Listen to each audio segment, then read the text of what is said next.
സുബ്രഹ്മണ്യ സ്വാമി പറയുകയാണ്, ആ അർത്ഥത്തിലാണ് ബ്രഹ്മം. ഉപനിഷത്തുക്കള് ആ ശ്രീ പരമേശ്വരനെ വിളിക്കണ പേരാണത് ബ്രഹ്മം. ശ്രീ പരമേശ്വരനെ ഉപനിഷത്തിൽ വിളിക്കുന്നു ബ്രഹ്മം. ആ ബ്രഹ്മം തന്നെയാണ് അത് പരമേശ്വരൻ. ശിവശക്തി സ്വഭാവങ്ങളോട് ചേർന്നിട്ടുള്ള അത് രണ്ടും ചേർന്ന അവസ്ഥ, ശിവനും ശക്തിയും ചേർന്ന അവസ്ഥ, അതാണിത് പ്രപഞ്ചമായിട്ട് മാറുന്നത്. അദ്ദേഹം പറയാണ്, ശംഭു തന്നെയാണ് ആര് ബ്രഹ്മം. ഈ ശംഭു തന്നെയാണ് ബ്രഹ്മം, ഭഗവാൻ തന്നെയാണ്, മറ്റൊന്നല്ല. എന്നിട്ട് പറയാണ്, അതിനോട് ചേർത്ത് വെച്ച് നമ്മൾ പഠിക്കേണ്ട ഒരു കാര്യമാണ് ആ ശംഭുവിൻ്റെ ശക്തി ആര്? ശാംഭവി. അമ്മയെ വിളിക്കുന്ന പേരാണ് ശാംഭവി. ഇതൊക്കെ പരസ്പരം ബന്ധിക്കപ്പെട്ടിട്ട് പരസ്പരം കൂടിച്ചേർന്നിരിക്കുകയാണ്. വളരെ കൃത്യമായിട്ട് ഒരു കല്ലിന്മേൽ കല്ല് അടുക്കി വെച്ചതുപോലെ നമുക്ക് കാണാൻ പറ്റും. പക്ഷെ നമ്മൾ എന്ത് ചെയ്യണം? നോക്കണം. അത് മാത്രമേ ഉള്ളൂ, നമ്മൾ നോക്കണം, നോക്കിയാൽ കാണാം. മായയും അതിന് മുകളിലോട്ടുള്ളതൊക്കെ ആ അമ്മയിൽ നിന്നുണ്ടാകുന്നതാണ്. ആ അമ്മയാകട്ടെ ശ്രീ പരമേശ്വരനിൽ നിന്ന് ഉണ്ടാവണം. ഈ ഐക്യഭാവമാണ് നമ്മൾ കാണുന്നത്. ഈ ഐക്യഭാവം.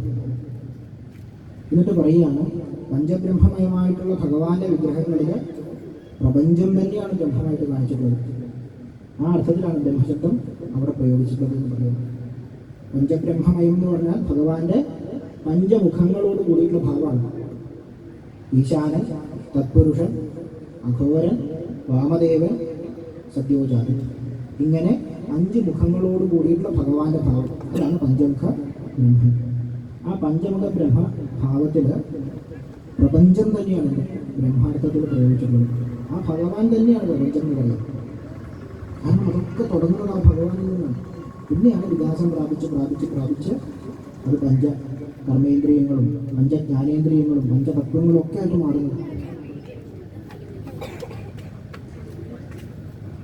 ബ്രഹ്മശബ്ദത്തിന്റെ അർത്ഥം പറഞ്ഞതിന് ശേഷം അദ്ദേഹം ഭഗവാന്റെ ശക്തികളെ പറ്റിയിട്ട് പറയുകയാണ്. ഭഗവാന്റെ 5 ശക്തികളെ പറ്റി പറയുകയാണ്. ഇനിയാണ് ശൈവവുമായിട്ട് ശൈവത്തിലുള്ള 36 തത്വങ്ങൾ സവിസ്തരം ഇവിടെ വർണ്ണിക്കുന്നത്. ചുരുങ്ങിയ സമയം കൊണ്ട് നമുക്ക് ചർച്ച ചെയ്ത് അവസാനിപ്പിക്കാം.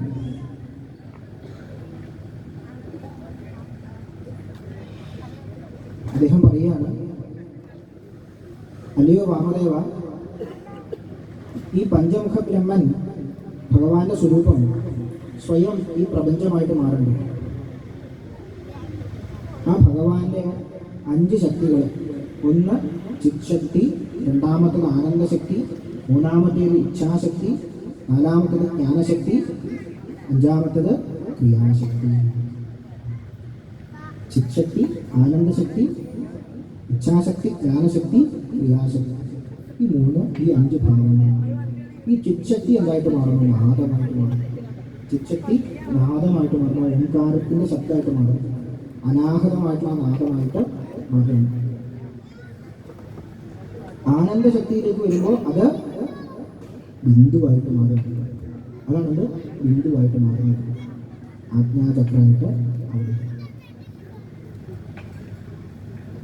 അത് കഴിഞ്ഞാൽ ഇച്ഛാശക്തി, അത് ആ സദാശിവനായിട്ട് മാറും. ശൈവത്തിൽ അങ്ങനെയുണ്ട്. ഇവിടെ കുറച്ച് വ്യത്യാസമുണ്ടായി, നമുക്ക് മുന്നോട്ട് പറയാം. അടുത്തത് ജ്ഞാനശക്തി, അത് ഈശ്വരനായിട്ട് മാറും. ക്രിയാശക്തി, അത് സദ്വിദ്യയായിട്ട് മാറും. ഭഗവാന്റെ 5 ശക്തികൾ. എന്നിട്ട് അദ്ദേഹം പറയാണ്, പഞ്ചമുഖ ബ്രഹ്മനെ പറ്റിയിട്ട് ഇനി ഞാൻ പറയും. പഞ്ചമുഖ ബ്രഹ്മത്തെ പറ്റിയിട്ട് ഇനി ഞാൻ പറയും. ഈ പഞ്ചമുഖ ബ്രഹ്മം ആദ്യം ആ ശിവനിൽ നിന്ന് ഈശാനനുണ്ട്. ശിവനിൽ എന്ത് ചെയ്യുന്നു? ഈശാനുണ്ട്. ആ ഈശാനനിൽ നിന്ന് തത്പുരുഷനുണ്ട്. തത്പുരുഷനിൽ നിന്ന് അഘോരനുണ്ട്. അഘോരനിൽ നിന്ന് വാമദേവനുണ്ടായി. വാമദേവനിൽ നിന്ന് സത്യോജാതനുണ്ട്. ഇതിനാണ് 5 പേര്. ഈ 5 പേര്, ഇതാണ് പ്രപഞ്ചത്തിൻ്റെ നാഥനായിട്ട് കണ്ടാകുന്നത്. പഞ്ചമുഖ ബ്രഹ്മം പ്രപഞ്ചനാഥനായിട്ടാണ് കണ്ടാകുന്നത്. എന്താ താല്പര്യം? ഈശാനൻ മുകളിൽ, ആ ദിക്കുകൾ ശ്രദ്ധിക്കുക. ഈശാനൻ മുകളിൽ, ഈശാനിൽ നിന്ന് തത്പുരുഷൻ കിഴക്ക്, ആ തത്പുരുഷനിൽ നിന്ന് അഘോരൻ തെക്ക്, അഘോരനിൽ നിന്ന് വാമദേവൻ വടക്ക് ഭാഗത്ത്, സദ്യോജാതൻ പടിഞ്ഞാട്ട് ഭാഗത്ത്. 4 ദിക്കുകളുമായി പോകുന്നു. അങ്ങനെ സർവപ്രപഞ്ചത്തിന്റെ സ്വരൂപമായിട്ടിരിക്കുന്ന പഞ്ചമുഖ ബ്രഹ്മം. ഈ പഞ്ചമുഖ ബ്രഹ്മത്തിൽ നിന്ന് 5 കലകളുണ്ട്. ഈ കലകളും ഇനി അടുത്ത വരാൻ പോകുന്ന മായയുടെ ഒരു കലയും കാണാറുണ്ട്. അതിലും നമ്മൾ തെറ്റിദ്ധരിക്കരുത്, വ്യത്യാസമുണ്ട് കുറച്ച്. ആ പഞ്ചമുഖ ബ്രഹ്മത്തിൽ നിന്ന് 5 കലകൾ. ശാന്തിരീതം, ശാന്തി ഇത്യാദി കലകൾ. ശാന്തിരീത കലാത്മിക അങ്ങനെ വിളിക്കുന്ന ഒരു പേരാണ്. പരാശക്തിയുടെ ഭാവമാണ്. ഇത് പരാശക്തിയുടെ ഭാവമാണ്, ചിത്ശക്തിയുടെ ഭാവമാണ്. എന്നിട്ട് പറയാണ് ആ പഞ്ചമുഖ ബ്രഹ്മത്തില് ഈശാനനിൽ നിന്ന്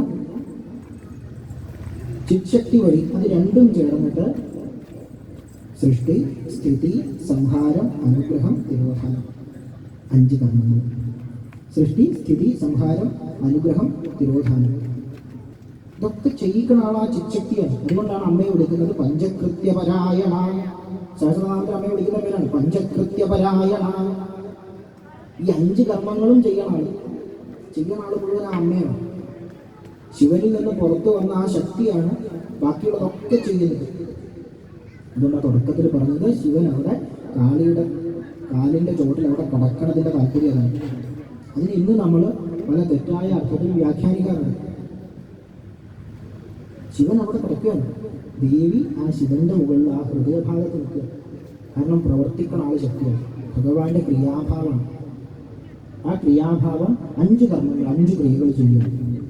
സൃഷ്ടി, സ്ഥിതി, സംഹാരം, തിരോധാനം, അനുഗ്രഹം ഇത്യാദി 5 കർമ്മങ്ങൾ. അങ്ങനെ ദേവിയെ പഞ്ചകൃത്യപരായണ.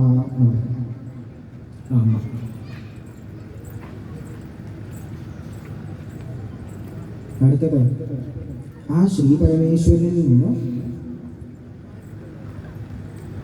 പഞ്ചമുഖ ബ്രഹ്മനുണ്ടായി. ആ പഞ്ചമുഖ ബ്രഹ്മത്തിൽ നിന്ന് 5 കലകളുണ്ടായി, 5 കർമ്മങ്ങളുണ്ടായി. ഇതൊക്കെ പറഞ്ഞു. ഇനി ഇതിനൊക്കെ കൂടി ഒന്ന് ഓർഡറിലാക്കിയിട്ട് ഒന്നുകൂടി പറയുന്നുണ്ട്. സൃഷ്ടിയുടെ സമയത്തുള്ള ആ ശ്രീ പരമേശ്വരൻ്റെ 5 ശക്തികൾ, ആ ശക്തിഭാവങ്ങളൊക്കെ പറയുന്നു.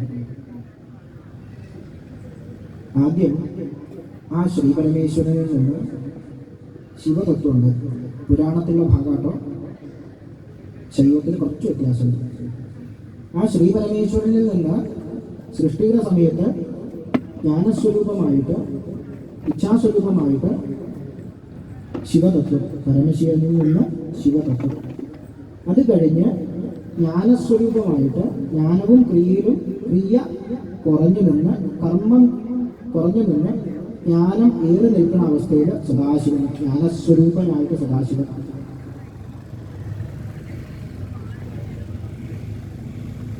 കർമ്മം ഏറി നിൽക്കുകയും ജ്ഞാനം കുറഞ്ഞു നിൽക്കുകയും ചെയ്യുന്ന അവസ്ഥയിൽ മഹേശ്വരൻ. രണ്ടും തുല്യ അവസ്ഥയിൽ നിൽക്കുമ്പോൾ സദ്വിദ്യ. ഇങ്ങനെ ഭാവങ്ങളുണ്ടാകും. ശൈവത്തിൽ, കാശ്മീര ശൈവം ത്രികാസമ്പ്രദായത്തിൽ കുറച്ച് വ്യത്യാസമുള്ളത്, ശിവൻ, ആ ശിവനിൽ നിന്ന് ശക്തി ഉണ്ടാവുകയാണ്. ആ ശിവശക്തി സംഭവം ആയിട്ടുള്ള 3 തത്വങ്ങൾ വരികയാണ്: സദാശിവൻ, ഈശ്വരൻ, സദ്വിദ്യ. സദാശിവൻ അവിടെ ഇച്ഛാസ്വരൂപമാണ്. പുരാണത്തിൽ അത് ജ്ഞാനസ്വരൂപമാണ്. എന്നാൽ ശൈവത്തിലേക്ക് വരുമ്പോൾ അത് ഇച്ഛാസ്വരൂപമാണ്. ജ്ഞാനസ്വരൂപം അവിടെ മഹേശ്വരനാണ്, അല്ലെങ്കിൽ ഈശ്വരനാണ്. ക്രിയാഭാവം അവിടെ വരുന്നത് സദ്വിദ്യക്കാണ്. ഈ വ്യത്യാസം ശൈവത്തിനും പുരാണത്തിനും ചെറുതായിട്ടുണ്ട്. തത്വസന്തോഷത്തിൽ ഈ രീതിയിലാണ് 36 തത്വങ്ങൾ പറയുന്നത്. 36 തത്വങ്ങളിൽ ആദ്യത്തെ 5 തത്വങ്ങൾ ഈ വിധത്തിലാണ് പറയുന്നത്. പുരാണത്തിലാണെങ്കിൽ മറ്റൊരു വിധത്തിൽ സദ്വിദ്യ, ജ്ഞാനശക്തിയും ഇച്ഛാശക്തിയും ക്രിയാശക്തിയും ഒരുമിച്ച് നിൽക്കുന്ന ഭാവത്തിൽ, ക്രിയാശക്തി ഏറി നിൽക്കുന്ന ഭാവത്തിൽ മഹേശ്വരൻ, ജ്ഞാനശക്തി ഏറി നിൽക്കുന്ന ഭാഗത്തിൽ സദാശിവൻ, ഇച്ഛാശക്തിയിൽ ശിവൻ. ഈ വ്യത്യാസം അവിടെയുണ്ട്, ഒന്ന് ശ്രദ്ധിക്കുക. അത് കഴിഞ്ഞ് ആ സദ്വിദ്യയിൽ നിന്ന് ആരുണ്ടാവുകയാണ്? മായ ഉണ്ടാകും. മായ. കാരണം അതുവരെ പ്രപഞ്ചം അതിലില്ലാത്തതാണ്. നമ്മളെ സംബന്ധിച്ച് അത് അനുഭവിക്കണമെങ്കിൽ എന്ത് വേണം? ഒരു ചട്ടക്കൂട് വേണം. ആ ചട്ടക്കൂട് ഉണ്ടാക്കണ ആൾ, അതാണ് മായ. ഈ ചട്ടക്കൂട് ഉണ്ടാക്കുന്ന നല്ല പേരാണ് മായ. ഭഗവാന്റെ എല്ലാത്തിനെയും ഒതുക്കണ ശക്തി, അതാണ് മായ. എല്ലാത്തിനെയും ഒതുക്കണം. ആ മായക്ക് 5 കഞ്ചുകങ്ങൾ: കല, കാലം, നീതി, വിദ്യ, രാഗം. ശ്രീ പരമേശ്വരനുള്ള 5 കലകളെ നമ്മൾ പ്രാണൻ ഈ ബന്ധനത്തിൽ കഴിയുന്ന അവസ്ഥയിലേക്ക് വരുമ്പോൾ 5 കഞ്ചുകങ്ങളായിട്ട് മാറും. അതിനൊക്കെ അടക്കണ ആളായിട്ട്, അതിനൊക്കെ ഒതുക്കണ ആളായിട്ട്. ഒന്നാമത്തെ കല സർവകർത്തൃത്വം എന്നാണ് ഭഗവാന്റെ ആ കല.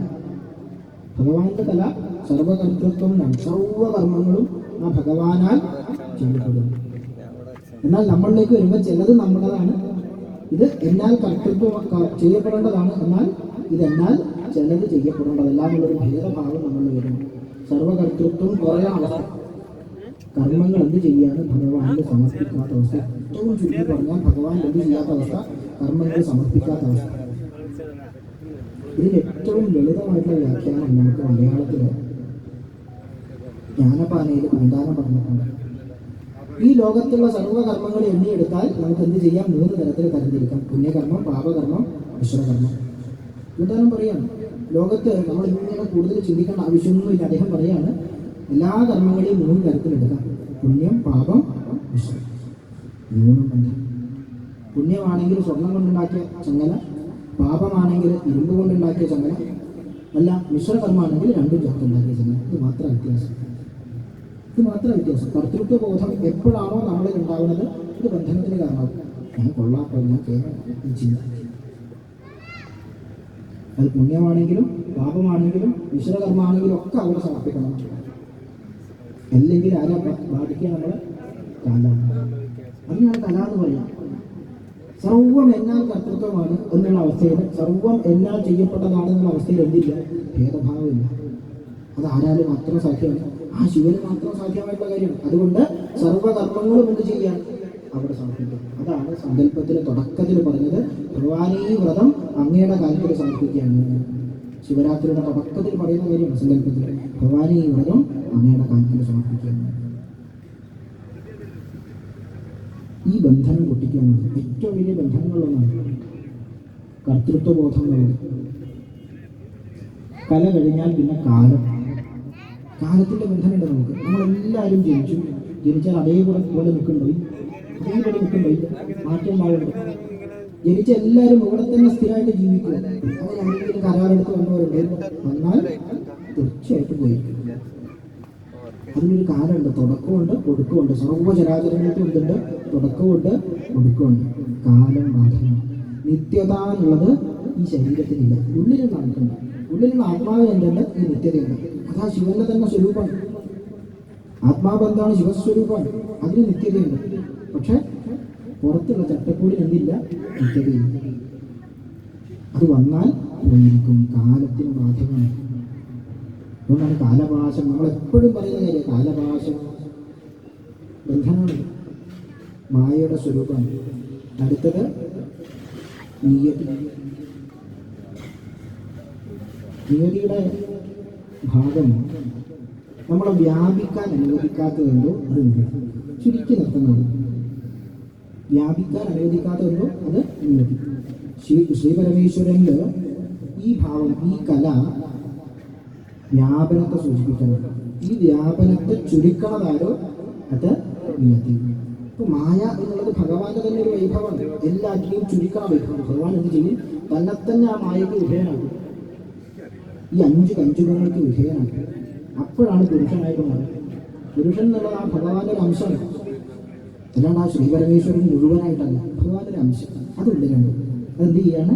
ആ ഭഗവാനിലേക്ക് തന്നെ സമർപ്പിക്കുകയാണ്. അതിനാണ് ശിവോഹം എന്ന് പറയുന്നത്. ഇല്ലാണ്ട് ഞാൻ പൂർണ്ണമായിട്ട് ആ ശിവനാണെന്ന് അർത്ഥത്തിൽ എടുക്കരുത്. ഞാൻ ആ ശിവൻ തന്നെയാട്ടോ ആ അർത്ഥത്തിൽ എടുക്കരുത്. ഭഗവാന്റെ ഒരു അംശം, ആ ബ്രഹ്മത്തിൻ്റെ ഒരു അംശം. അതാണ് ഞാൻ എന്നുള്ള ബോധ്യം. അതെന്ത് ചെയ്യണം? തുടങ്ങിയെടുത്ത് തന്നെ ചേരണം. ആ പൂർണ്ണമായിട്ടുള്ള ശിവനിൽ തന്നെ അത് ചേരണം. വേറെ എവിടെ അത് നിൽക്കില്ല. വേറെ എവിടെ കൊണ്ടിട്ടാലും അത് നിൽക്കില്ല. ചേരാൻ വേണ്ടിയിട്ട് അടുത്ത ശരീരം എടുത്തിട്ട് വരും. ചേരാത്തപ്പോഴാണ് അത് അടുത്ത ശരീരം എടുത്തിട്ട് അത് വരുന്നത്. ചേരാൻ വേണ്ടിയിട്ട്, ഭഗവാനിൽ ചേരാൻ വേണ്ടിയിട്ട് നമ്മളെന്താ ചെയ്യുക? ജന്മത്തിൽ ചേർക്കില്ലാട്ടോ. ഇതാണ് നമ്മുടെ ജന്മം. കാരണം നമ്മൾ ഈ പാശത്തെ അറുക്കാൻ ശ്രമിക്കണില്ല. പാശുപതം നമ്മൾ അനുഷ്ഠിക്കാറില്ല. പാശുപതം എന്ന് പറഞ്ഞാൽ എന്താ? പാശുപതം എന്ന് പറഞ്ഞാൽ നമുക്കൊക്കെ അതൊരു അസ്ത്രം മാത്രമാണ്. അതൊരു യഥാർത്ഥത്തിൽ മോക്ഷത്തിൻ്റെ വിധിയാണ്. പാശുപതം ശിവപുരാണത്തിൽ സവിസ്തരം പറയുന്നൊരു ഭാഗമാണ്. ദേവന്മാരോടൊക്കെ പശുഭാവത്തിൽ ഇരിക്കാൻ പറയുമ്പോൾ അവരുടെ ഉള്ളിലുള്ള സംശയം അറിഞ്ഞിട്ട് ഭഗവാൻ പറയേണ്ടത്, നിങ്ങൾ എന്തിനാ പേടിക്കണത്? പാശുപതം ഞാൻ തന്നിട്ടുണ്ടല്ലോ, 12 വർഷം അത് അനുഷ്ഠിക്കൂ. പാശത്തെ അറക്കണ വിദ്യ, അതാണ് പാശുപതം. പശുപതിയിൽ നിന്ന് നേരിട്ട് വരുന്നതുണ്ട്, അതാ പാശുപതം. 12 വർഷം അതിൻ്റെ കാലാവധി. അത് 4 മാസം കൊണ്ട് ചെയ്ത് തീർത്ത ആളുടെ പേരാണെന്ത്? അർജുനൻ. 4 മാസം താമസിക്കുന്നത്, 4 മാസം. അപ്പോൾ ആലോചിച്ചൊക്കെ എത്രത്തോളം മനസ്സ് ആ പരമാത്മാവിൽ എത്തിയിട്ടുണ്ടാവും. ആ ആള് ഭഗവാനെ വിളിച്ച പേരാണ് നാരായണ രൂപത്തിലുള്ള ശിവ നമസ്കാരം, ശിവരൂപത്തിലുള്ള നാരായണ നമസ്കാരം. നമ്മൾ പലപ്പോഴും ഇതൊന്നും കാണില്ല. നമ്മൾ ആ ചട്ടക്കൂടൊക്കെ നോക്കിയിട്ട് അത് മാത്രമാക്കിയിട്ട് ഈ ഇതിഹാസങ്ങൾ അല്ലെങ്കിൽ പുരാണങ്ങളെ വിലയിരുത്തുന്നു. ഇതിലൊക്കെ താല്പര്യം, ഇതിഹാസങ്ങളുടെയും പുരാണങ്ങളുടെയും ഒക്കെ താല്പര്യം ഉള്ളിൽ ആ ഭഗവാനെ വെച്ച് നല്ലൊരു വർണ്ണക്കടലാസിൽ പൊതിഞ്ഞിട്ട് തരിക. എന്താ ഈ വർണ്ണക്കടലാസ്? അതാണ് കഥ. നമ്മൾ കഥ മാത്രം കേട്ടിരിക്കും, കഥ മാത്രം ആസ്വദിക്കും. ഇതാണ് നമുക്ക് പറ്റുന്ന തെറ്റ്. അപ്പോൾ ഉള്ളുന്ന മെല്ലെ ഒരാൾ പറയുന്നത് തുറന്നു നോക്കും.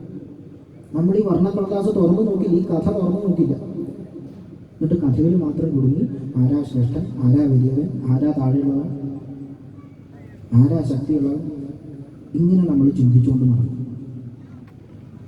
ഇനി അടുത്ത കഞ്ചുകത്തിലേക്ക് വരികയാണ്.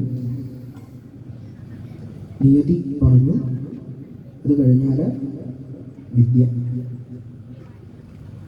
ഭഗവാനില് ഈ കല സർവജ്ഞത്വം എന്നുള്ള ഭാവത്തിലാണ്. സർവം അറിയാനുള്ള അവസ്ഥ, സർവ്വതിനെയും അറിയാനുള്ള അവസ്ഥ. അതിനെ കുറക്കണാണ് മായയുടെ വിദ്യ, കേവലമായിട്ടുള്ള അറിവ്, ഭൗതികതയെ സംബന്ധിച്ചുള്ള കേവലമായിട്ടുള്ള അറിവ്. ഞാൻ എൻ്റേത് തുടങ്ങിയിട്ടുള്ള അറിവ്, അത് ബന്ധനം ഉണ്ടാക്കുന്നതാണ്. ഈ ബന്ധനം ഉള്ളപ്പോൾ മാത്രമാണ് പ്രപഞ്ചം നിലനിൽക്കുക. പ്രപഞ്ചം ഈ താളത്തിൽ, ഈ കാരണഘട്ടത്തിൽ നിൽക്കണമെങ്കിൽ മായ കൂടിയേ തീരും. അതിനാണ് ആവരണം ചെയ്യുന്നത്. എല്ലാവരും നാളെ മുതൽ ഇതൊന്നും വേണ്ടാട്ടോ എന്ന് വിചാരിച്ച് നടന്നാൽ ആലോചിച്ച് നോക്കും, പ്രപഞ്ചം ഉണ്ടാവും. അതിനെന്ത് വേണം? കാലം വേണം, കല വേണം, നിയതി വേണം. ഒന്നിനൊന്നില്ല, നാശമില്ല. ഒരു ചരാചരത്തിനും നാശമില്ല. അവസ്ഥ ആലോചിക്കുക. സൃഷ്ടിയും സ്ഥിതിയും സംഹാരവും ഒന്നും താളത്തിൽ നടക്കില്ല. അതിനെന്ത് വേണം? അപ്പോൾ കാലത്തിൻ്റെ ചട്ടക്കൂടിനുള്ളിലേക്ക് വരണം, കലയുടെ ചട്ടക്കൂടിനുള്ളിലേക്ക് വരണം, വിദ്യയുടെ ചട്ടക്കൂടിനുള്ളിലേക്ക് വരണം. അവിടെ തന്നെ എല്ലാ കാലവും നിൽക്കാനുള്ളതെല്ലാം മറിച്ച് ആ ശിവനിലേക്ക് യോജിപ്പിക്കാനുള്ളതാണ്. അങ്ങനെ യോജിപ്പിക്കുന്ന അവസ്ഥ, അതിനെയാണ് മോക്ഷം എന്ന് പറയുന്നത്. ആ യോജിപ്പിക്കുന്ന അവസ്ഥയുടെ പേരാണ് മോക്ഷം, മറ്റൊന്നല്ല. ആ പ്രാണനെ ശിവനിൽ യോജിപ്പിക്കും. വിദ്യ, വിദ്യ കഴിഞ്ഞാൽ രാഗം. അവസാനം പറയാൻ വെച്ചതാണ്. കാരണം ഏറ്റവും കഠിനമായിട്ടുള്ള ബന്ധനങ്ങളിലൊന്ന് രാഗമാണ്. ആഗ്രഹത്തെ സംബന്ധിച്ച് ബന്ധനം ഉണ്ടാക്കുന്നതെന്തോ അത് രാഗം. എന്താണോ ആഗ്രഹത്തെ സംബന്ധിച്ച് നമുക്ക് ബന്ധനം ഉണ്ടാക്കുന്നത്, അയാള് രാഗമാണ്. പൂർണ്ണത്വത്തെ കുറക്കുന്നതാണ്. ശ്രീപരമേശ്വരൻ്റെ അത് പൂർണ്ണതയാണ്. ശ്രീപരമേശ്വരനിലുള്ള പൂർണ്ണത എന്നുള്ള കല മായയിൽ ചേർന്ന് മായയ്ക്ക് വിധേയനായിട്ട് മാറുമ്പോൾ എന്തായിട്ട് മാറും? അപൂർണതയായിട്ട് മാറും. ഒന്നിലും തൃപ്തിയില്ലാത്ത അവസ്ഥ. ഏറ്റവും അടിസ്ഥാനപരമായിട്ട് ഇത്ര നേരം തത്വം തൊട്ട് ഉറങ്ങുകയാണ് എല്ലാവരും. അതുകൊണ്ട് വളരെ ലളിതമായിട്ട് നമ്മുടെ ജീവിതവുമായിട്ട് ബന്ധിപ്പിച്ചിട്ടത് പറയാം. നിങ്ങളൊരു കല്യാണത്തിന് പോയി എന്ന് വിചാരിക്കും. കല്യാണത്തിന് പോയി സദ്യ വളരെ ഗംഭീരമാണ്. എന്താ പറയുക? പായസം അത്ര പോകും. ഇനി പായസവും ഗംഭീരമാണ്. എന്താ പറയുക? കൂടെ തന്ന പഴം അത്ര പഴുത്തിട്ടില്ല. കൂടെ തന്ന പഴം അത്ര പഴുത്തിട്ടില്ല കേട്ടോ. ഒന്നിനും തൃപ്തിയില്ലാത്ത അവസ്ഥ. ഇതാണ് രാഗം എന്ന് വിചാരിക്കരുത്. ഏറ്റവും ലളിതമായിട്ട് മനസ്സിലാക്കാൻ വേണ്ടി പറഞ്ഞേ ഉള്ളൂ. ഏറ്റവും ലളിതമായിട്ട് പറഞ്ഞാൽ നമുക്ക് ഒന്നിനും തൃപ്തിയില്ലാത്ത അവസ്ഥ, അതാണ് രാഗം.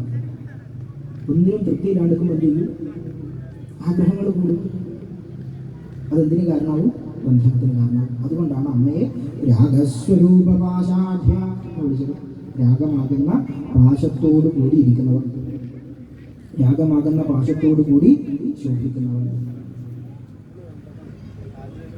പാശം എന്ന് പറഞ്ഞാൽ തന്നെ ബന്ധനം ഉണ്ടാക്കുക എന്നുള്ളതാണ്. കയർ എന്തിനാ ഉപയോഗിക്കുക? കെട്ടാൻ. വേറെന്തിനും ഉപയോഗിക്കുക? കയർ കെട്ടാനാണ് ഉപയോഗിക്കുക. ബന്ധനത്തിൻ്റെ പര്യായപദമായിട്ട് തന്നെയാണ് അവിടെ രാഗം ഉപയോഗിച്ചത്. ഏറ്റവും വലിയ ബന്ധനം. അപ്പം മായയുടെ ഈ 5 കഞ്ചുകങ്ങൾ, മായയ്ക്ക് ശ്രീ പരമേശ്വരൻ സ്വയം വിധേയനായിട്ട് നിന്ന് കൊടുക്കുമ്പോൾ എന്തായിട്ട് മാറും? പുരുഷൻ. ആ പുരുഷന്റെ പ്രകൃതി. അടുത്തത് ആ പ്രകൃതി എന്ത് ചെയ്യും? ബുദ്ധി, മനസ്സ്, അഹങ്കാരം. ഈ 3 ഭാഗങ്ങളായിട്ട് മാറും. ഈ അഹങ്കാരം എന്തായിട്ട് ചെയ്യും? അഹങ്കാരം പഞ്ചഭൂതങ്ങളായിട്ട് മാറും. ഇത് പഞ്ചഭൂതങ്ങളായിട്ട് മാറും. അതിന് മുന്നേ 5 ഇന്ദ്രിയങ്ങൾ, 5 കർമ്മേന്ദ്രിയങ്ങൾ, 5 ജ്ഞാനേന്ദ്രിയങ്ങൾ, 5 കർമ്മേന്ദ്രിയങ്ങളായിട്ട് മാറും. അത് പഞ്ചതന്മാത്രകളെ അടിസ്ഥാനമാക്കിയിട്ട് രസം, രൂപം, ഗന്ധം എന്നിങ്ങനെ 5 തന്മാത്രകളെ അടിസ്ഥാനമാക്കിയിട്ട് എന്തായിട്ട് മാറും? ശബ്ദം എന്നിങ്ങനെ 5 തന്മാത്രകളെ അടിസ്ഥാനമാക്കിയിട്ട് പഞ്ചഭൂതങ്ങളായിട്ട് മാറും. ഈ പഞ്ചഭൂതങ്ങളെ വർണ്ണിക്കുന്നിടത്താണ് ഈ അധ്യായം നമുക്ക് അവസാനിപ്പിക്കാൻ പറ്റും. പഞ്ചഭൂതങ്ങളെയും വർണ്ണിച്ച് കഞ്ചുകങ്ങളെയാണ് പിന്നെ വർണ്ണിക്കുന്നത്. കഞ്ചുകങ്ങൾ അവസാനമാണ് വർണ്ണിക്കുന്നത്. ശൈവത്തിലുള്ള ആ ഒരു ക്രമം തെറ്റുണ്ടാകുമെന്ന് വിചാരിച്ചിട്ടാണ് ആദ്യത്തെ തന്നെ കഞ്ചുകങ്ങളെ പറഞ്ഞത്. പുരാണത്തിൽ ആദ്യമേ പറയുന്നുണ്ട് പഞ്ചഭൂതങ്ങളെ പറ്റിയിട്ട്. പഞ്ചഭൂതങ്ങളിൽ അദ്ദേഹം പറയുകയാണ് ആദ്യം ആകാശം. ആദ്യം എന്ത് ചെയ്യാണ്? ആകാശം. ആ ആകാശത്തിൽ അതിനുശേഷം വരുന്നത് വായു, അത് കഴിഞ്ഞാൽ അഗ്നി, അത് കഴിഞ്ഞാൽ ജലം, അത് കഴിഞ്ഞാൽ പൃഥ്വി. ഇങ്ങനെ 5 ഭൂതങ്ങൾ. ഈ 5 ഭൂതങ്ങൾ ചേരുമ്പോൾ എന്തായിട്ട് മാറി? പ്രപഞ്ചം. അതിനാണ് പ്രപഞ്ചം എന്ന് പറയും. പ്രധാനപ്പെട്ട 5 ഭൂതങ്ങൾ ചേർന്നിട്ടുള്ളതുണ്ടോ അത് പ്രപഞ്ചം. ആലോചിച്ചു. ഈ 36 തത്വങ്ങളെയാണ് ശൈവം പറയുന്നത്. ഈ കാര്യങ്ങൾ തന്നെയാണ് ഇവിടെ പുരാണവും ശിവതത്വമായിട്ട് പറഞ്ഞു വെച്ചിട്ടുള്ളത്. ശിവൻ, ശിവനിൽ നിന്ന് ശക്തി, ശക്തി, ആ ശിവൻ ശക്തി രണ്ടും ചേർന്നിട്ടുള്ള ശിവശക്തി സംയോഗത്തിൽ നിന്നുണ്ടായിട്ട് മാറും സദാശിവൻ, ഈശ്വരൻ, ശുദ്ധവിദ്യ. അത് കഴിഞ്ഞാൽ മായ, മായയുടെ 5 കഞ്ചുകങ്ങൾ. അതും കഴിയുമ്പോൾ മായയ്ക്ക് വിധേയനായിട്ട് ശ്രീപരമേശ്വരൻ പുരുഷനായിട്ട് മാറുന്നു. ആ പുരുഷൻ്റെ കർമ്മഭാവത്തിൽ പ്രകൃതി. ആ പ്രകൃതിയുടെ 3 ആഭാസങ്ങൾ ബുദ്ധി, മനസ്സ്, അഹങ്കാരം. അഹങ്കാരം 5 ജ്ഞാനേന്ദ്രിയങ്ങൾ, 5 കർമ്മേന്ദ്രിയങ്ങളായിട്ട് മാറും. പിന്നെ 5 തത്വങ്ങളെ അടിസ്ഥാനമാക്കിയിട്ട് പഞ്ചഭൂതം. ആ ശിവനെന്ന് ഒന്നൊന്നായിട്ടതളവില്ല. വളരെ മനോഹരമായിട്ട് പുരാണം ഈ കാര്യം പറഞ്ഞു വെക്കുന്നു. വാമദേവനും സുബ്രഹ്മണ്യ സ്വാമിയും തമ്മിലുള്ള സംവാദത്തിലൂടെ. ഇതാണ് പ്രപഞ്ചതത്വം. ഇതിനെന്ത് ചെയ്യുക? തിരിച്ചു മടക്കുക. നമുക്കും ഇതുകൊണ്ട് എന്താ കിട്ടുക? അതാണ് ചോദ്യം. നമ്മളെന്തിനാണ് ഇത് പഠിക്കുന്നത്? തിരിച്ചു മടക്കാനുണ്ട്. ഈ പഞ്ചഭൂതങ്ങളെ, പഞ്ചേന്ദ്രിയങ്ങളെ, പഞ്ചകർമ്മേന്ദ്രിയങ്ങളെ, പ്രകൃതിയെ, പുരുഷനെ, അവിടുന്ന് മായ, അവിടുന്ന് സദ്വിദ്യ, അവിടുന്ന് ഈശ്വരൻ, അവിടുന്ന് സദാശിവൻ, അവിടുന്ന് ശക്തി, അവസാനമായ ശിവൻ. തിരിച്ചു മടക്കാനാണ് നമ്മൾ പഠിക്കുന്നത്. ആ നിവർത്തി വെച്ചതിനെ നമ്മളൊന്ന് തിരിച്ചു മടക്കുക. അവസാനം നമ്മൾ മനസ്സിലാക്കും തുടക്കത്തിൽ പറഞ്ഞ കാര്യം എന്താ? ശിവോഹം ശിവോഹം, ഞാൻ ആ ശിവനാണ്. ഇത് മനസ്സിലാക്കാൻ വേണ്ടിയിട്ടാണ് നമ്മളിത് പഠിക്കുന്നത്. അതാണ് തുടക്കത്തിൽ പറഞ്ഞത്. നമ്മൾ ഏറ്റവും ആദ്യത്തെ പടിയിൽ നിൽക്കുകയാണ്. ഏറ്റവും ആദ്യത്തെ പടി അതാണ് നാമജപം. വിധിവിധാനങ്ങളൊന്നും നോക്കാതെ ആർക്കും ജപിക്കാവുന്നത് ആ ഭഗവാന്റെ നാമം ജപിക്കാനുള്ളതാണ്. അവിടുന്ന് അങ്ങോട്ട് മടക്കി മടക്കി മടക്കി മടക്കി ആ ശിവനിൽ എത്തിച്ചേരും. അതിനു വേണ്ടിയിട്ടാണ് നമ്മൾ ഈ ശിവതത്വം ഇപ്പോൾ പഠിച്ചിട്ടുള്ളത്. അതിലേക്കെത്താൻ നമ്മൾ ഓരോരുത്തരെയും ആ ഭഗവാൻ അനുഗ്രഹിക്കട്ടെ എന്ന് മാത്രം പ്രത്യാശിക്കുന്നു. ഹരിയോം തത്സത്. കായേന വാചാ മനസേന്ദ്രിർവാ ബുദ്ധ്യാത്മനാ വാ പ്രകൃതിർസ്വഭാവാത് കരോമി യദ്യൽ സകലം പരസ്മൈ നാരായണായേതി സമർപ്പയാമി. ഹരിയോം തത്സത്. ശ്രീ ഗുരുഭ്യോ നമഃ. ആദ്യം തന്നെ ഇങ്ങനെയൊരു ആശയസംവേദനത്തിന് വേദിയൊരുക്കിയ ക്ഷേത്രത്തിൻ്റെ സംഘാടകർക്ക് ഹൃദയത്തിൻ്റെ ഭാഷയിൽ നന്ദി അറിയിക്കുന്നു. എല്ലാറ്റിനുമുപരി ഗാനമേള കേൾക്കാനുള്ള ആ ഒരു ആവേശത്തിൻ്റെ ഇടയിലും എൻ്റെ വാക്കുകൾ മനസ്സും ചെവിയും തന്നെ കേട്ടിരുന്ന ഓരോ ഭക്തരും ഹൃദയത്തിൻ്റെ ഭാഷയിലുള്ള നന്ദി അറിയിക്കുന്നു. ആ പരമേശ്വരൻ നമ്മൾ ഓരോരുത്തരെയും ആ പാദങ്ങളിൽ ചേർക്കട്ടെ എന്ന് മാത്രം പ്രത്യാശ കൊണ്ട് നിർത്തുന്നു. തത്സത്. സർവത്ര ഗോവിന്ദ നാമ സങ്കീർത്തനം. ഗോവിന്ദ ഗോവിന്ദ. നമഃ പാർവതീപതയേ. ഹര ഹര മഹാദേവ.